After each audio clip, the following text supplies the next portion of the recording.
Hey guys, the big fight, Mike Tyson versus Roy Jones Jr. a week away. Now I'll be commentating the fight, and what do you guys think? Should I step back? Call.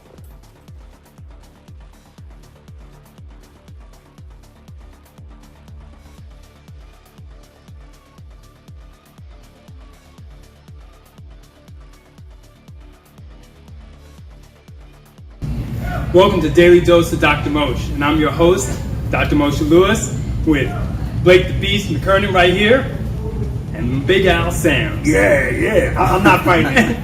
I'm not fighting him. He's too good. But we want to talk about a lot of good things that you're dealing with, with respect to health, man. So first off, how are you doing with all this madness going on with you? Doing good, man. You know, the pandemic has, been something that we've all been having to learn how to pivot and deal with in our own way. And, it's definitely hitting me, like I said, everybody. Not just in business, but in life and personal life as well. You know, being a single parent. Yeah.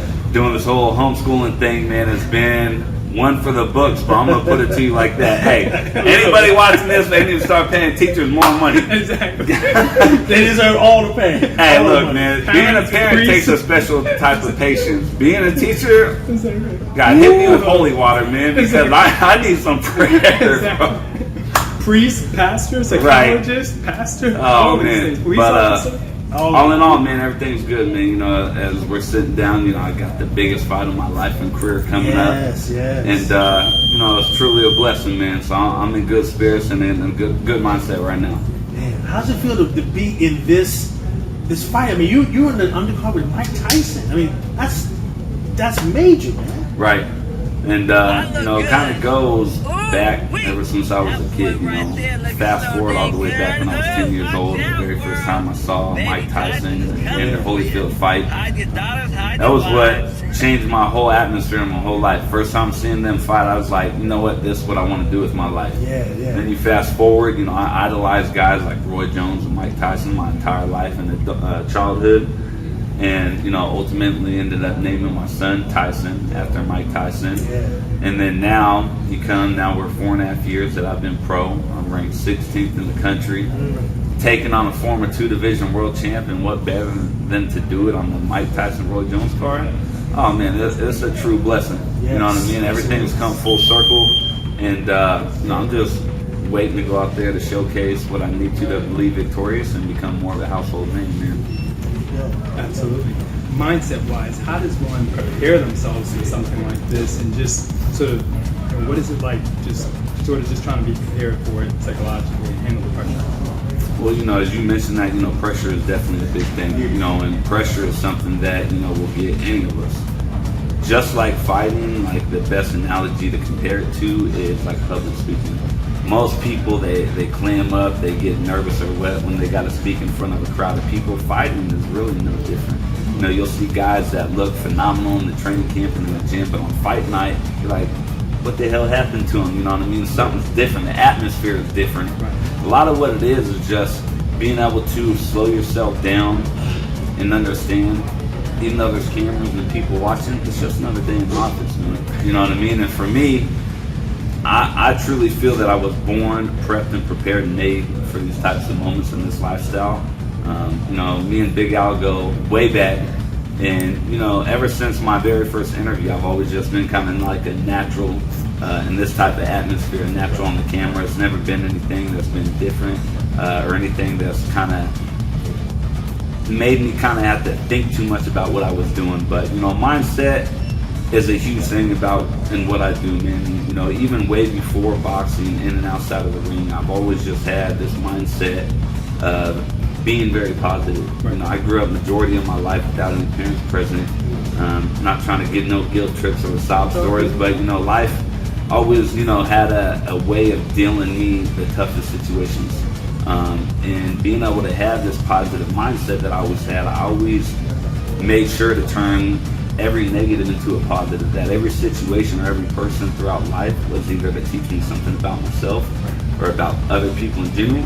And, I've just always had a way of seeing the beauty in everything and just knowing that everything was a learning experience. So, you fast forward till now, And just being this type of man and being able to have this type of mindset, it's really been able to be, in a sense, a driving force that pushes me to keep on going forward. That's fantastic. I mean, and you built for this, man. Single dad, military man, and boxing.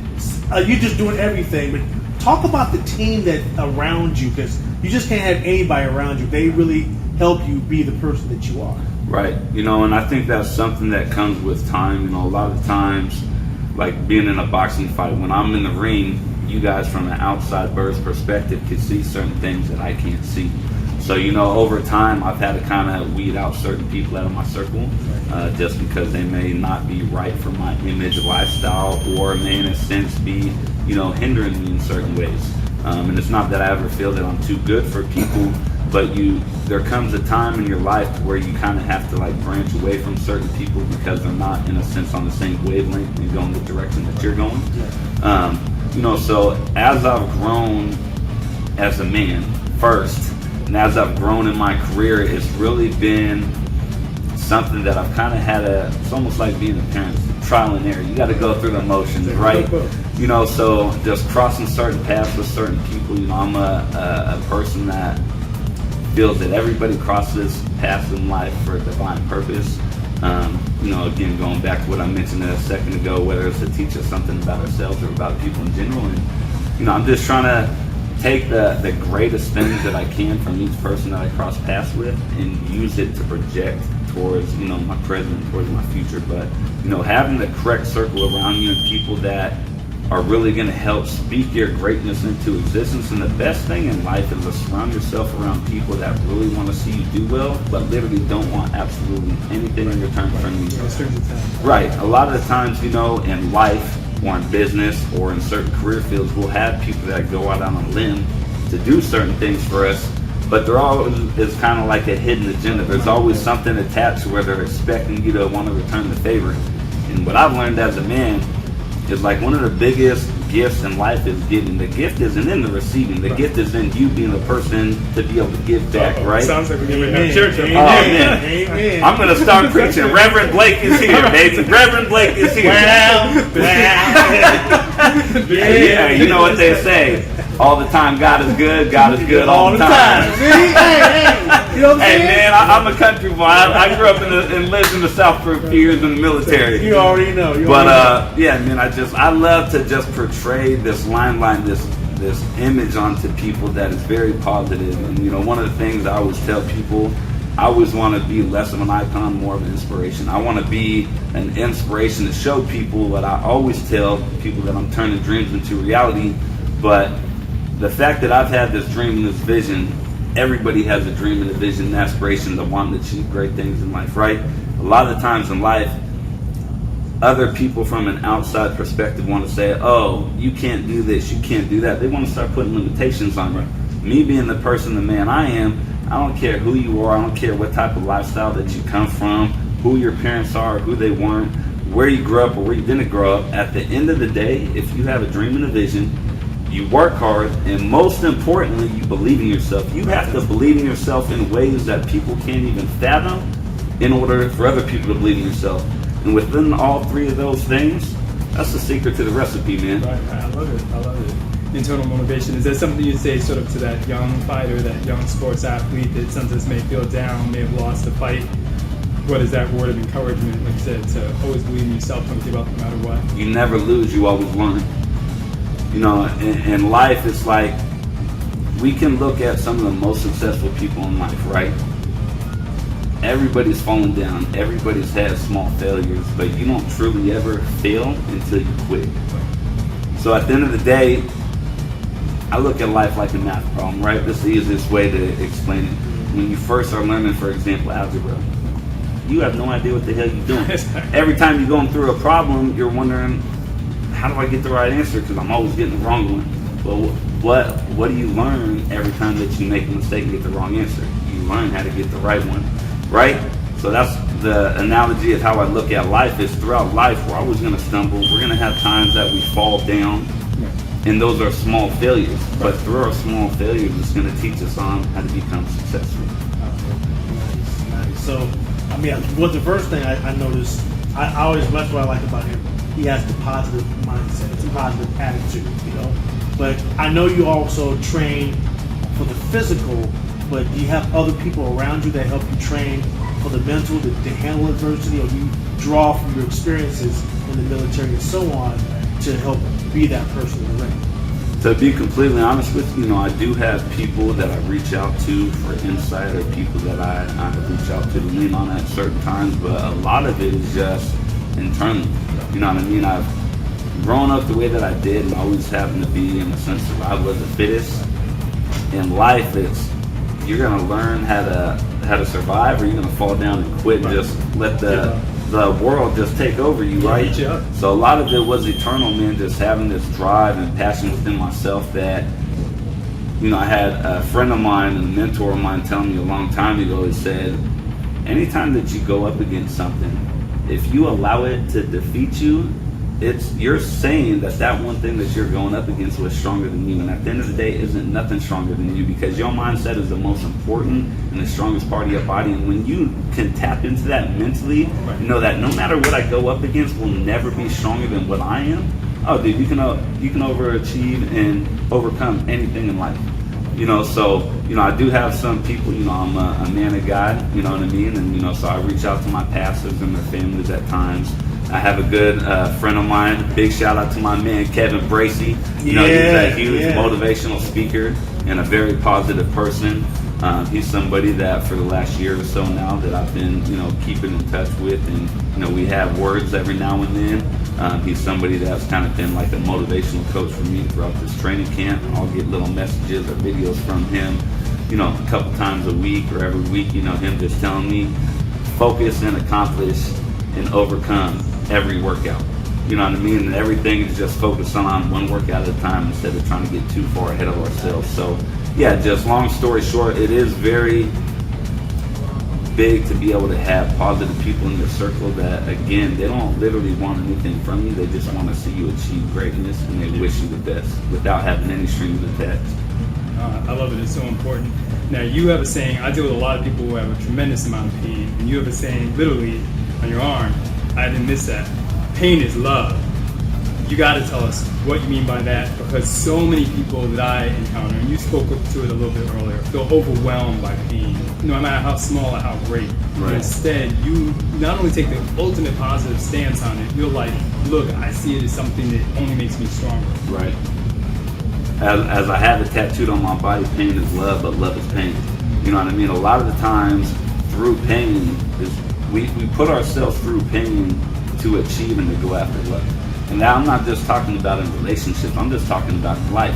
A lot of the times we put ourselves through pain to go after and chase after these things that we love in life. We put ourselves through pain to chase after the things and the people that we love in life, right? So a lot of the times when we're experiencing pain, it's because we're putting ourselves through pain to achieve, to try to get love. You know what I mean? And once we get to the love part of it, you look back and you look at all the pain that you had to overcome in order to find that love. And again, this isn't just talking about, relationships. It's just talking about a passion in life that no matter how much pain you give me, I'm still going to try to find a way to find love. Good. I love that. Yes. So, enough of the love.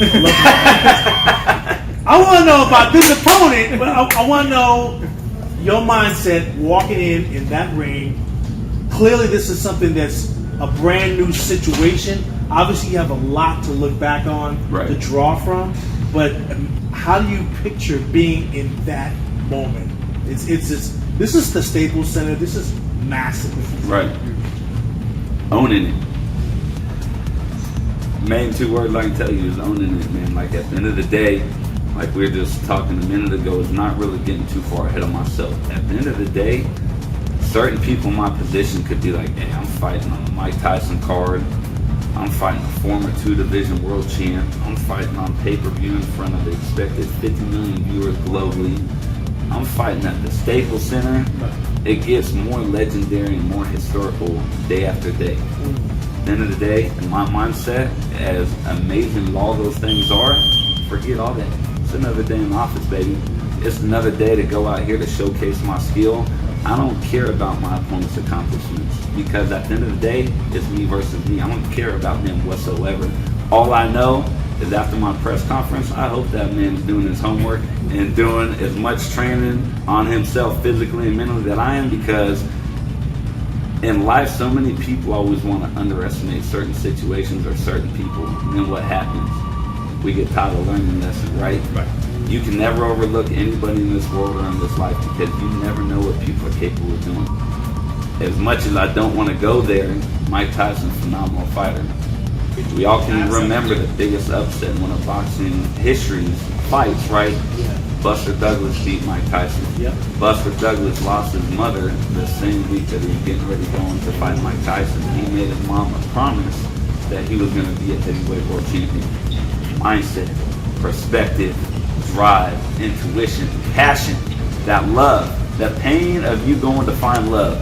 And at the end of the day, Badu, Jack, and his team are underestimating me in ways that they think I'm going to be a walkover, I'm going to be an easy payday, that he's just donating money to his charity, which, hey, I commend him for that. Sure. But this is going to be a fight that he donates to his charity while taking a nail. Because in my mind, like I have always done, being a man of God and being a man of positive affirmations, Big Al, you've heard me speak these words countless times. I speak my greatness into existence. As I went from 1-0 to 13-0, as we're now getting ready to go 14-0, I am going 14-0 November 28th. There ain't gonna be no statutes of limitations. Oh, Blake should have done this. Blake should know. We own it and seize in the moment. Sure, I love it. Spitting truth. So it's a medical show, so we've got to ask you, even without giving away trade secrets, when it comes to diet, sleep, and just overall taking care of yourself, what are just some basic things, maybe for those out there, it may not necessarily be all the trade secrets you have on eating right and making sure you take care of your sleep. Right. Well, the biggest thing is, like I always tell everybody, health is wealth. You know what I mean? And being somebody that, after the military, I have a kinesiology background, got a degree in kinesiology. So I've always been somebody that's been fascinated by health and fitness and the anatomy of the body. And a lot of people, know certain things, but they don't know how to contribute or reflect them on their own lives, right? So it's like everybody always know, every time you work out, you release these things throughout the body and in the mind, endorphins. You get healthy endorphins, and a lot of times it's like in life, when you make one positive or one healthy decision, you're going to go on a road to making another positive or healthy decision. Right. But if you go down this path of making one negative, now it's going to become that much harder to make the right decision or a positive decision, because it comes an endless repetitive cycle. So in life, whether it comes to sleep, health, fitness, mental, physical, you just have to always feed your mind and your body with positivity and the right things that are, in a sense, going to keep you well. Most people know it's like 70 or 80% of health conditions come from health and fitness, from the ways that we treat our mind and our body, right? From food. So for me, I just always make sure to eat very healthy every single day. I'm human just like everybody else. I have those times that I want to splurge, and I do.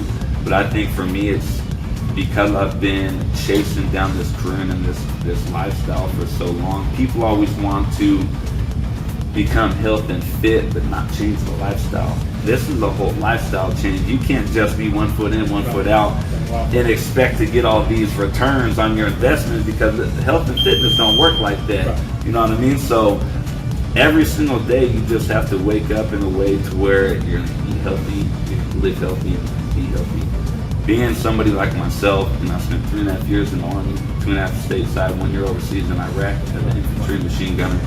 So for a long time, I was always afraid to have these conversations with people, but I've grown to a point now where I can admit it. And I was afraid of admitting this for a long time, because I never wanted to feel like a sense of weakness. But I've battled with PTSD ever since I came back and during my deployment. So I've been home now 11 years, and still till today, I deal with that. A lot of what helps me with my PTSD mentally is being healthy, being around positive people, eating healthy, being in the gym. It releases these healthy endorphins that it takes my mindset off all the negative things that I could easily project, right? And, so in a sum, to wrap it up, it's like for anybody watching, find ways to where you can change your lifestyle and not just have it be something that is just gonna be in a way to where you're gonna halfway do it. You know what I mean? Because a lot of times people will get into something and see that it's gonna be hard, and then they scale back and fall off.